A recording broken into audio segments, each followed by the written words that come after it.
Metallica is one of my favourite bands. After re-listening to the 10 studio albums, I've rated them in order from worst to best.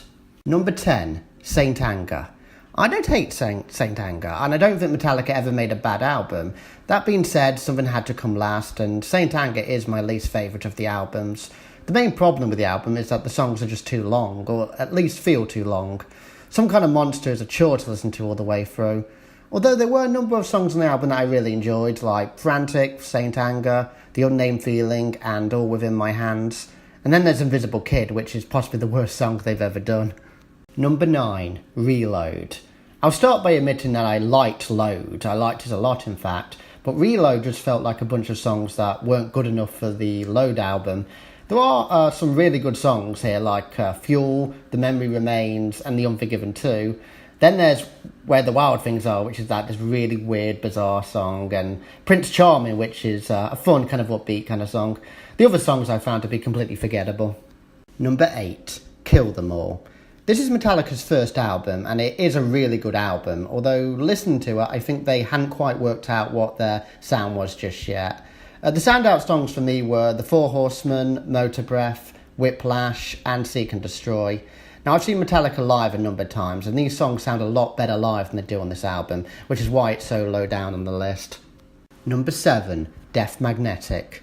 Now, the album after Saint Anger is a massive improvement on that album. The standout songs for me are The End of the Line, That Was Just Your Life, and Cyanide.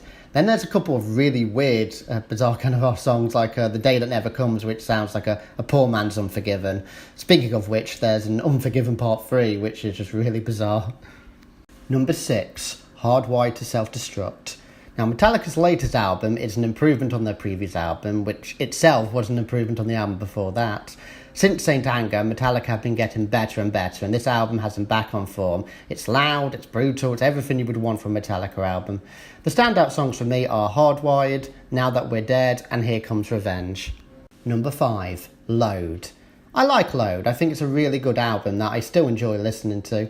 I realise a lot of people don't like it due to the change in sound from the thrash metal of the previous albums, but I think Metallica were right to try and experiment with their sound, and I think with this album it paid off. The standout songs for me are 2x4, Until It Sleeps, Hero of the Day, and The Outlaw Torn. Number 4, And Justice for All. Now, I don't rate this one as highly as most Metallica fans, as it felt like a lesser version of Master of Puppets to me.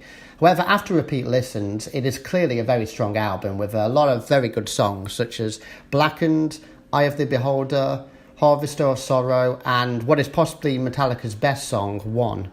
Number 3, Ride the Lightning. This is a really good album that I always enjoy listening to. This is the point when Metallica found their sound and really knew what kind of band they wanted to be. The standout songs for me are For Whom the Bell Tolls, Fade to Black, and Creeping Death. Number 2, Master of Puppets. Now, there's a reason that most Metallica fans would recommend this one to newbies. This album is loud, it's brutal, and every song is great. You can easily listen to the album all the way through without skipping any songs. The standout songs to me are Battery, Master of Puppets, Welcome Home, Sanitarium, Disposable Heroes, and, well, all of them, to be honest, are all standout songs. Number 1, Metallica, the Black Album. Now, this is the first album by Metallica that I ever listened to, and it's the album that got me into them. To this day, it remains my favourite album that I still listen to the most. The standout songs for me are Enter Sandman, Sad But True, Unforgiven, and Wherever I May Roam.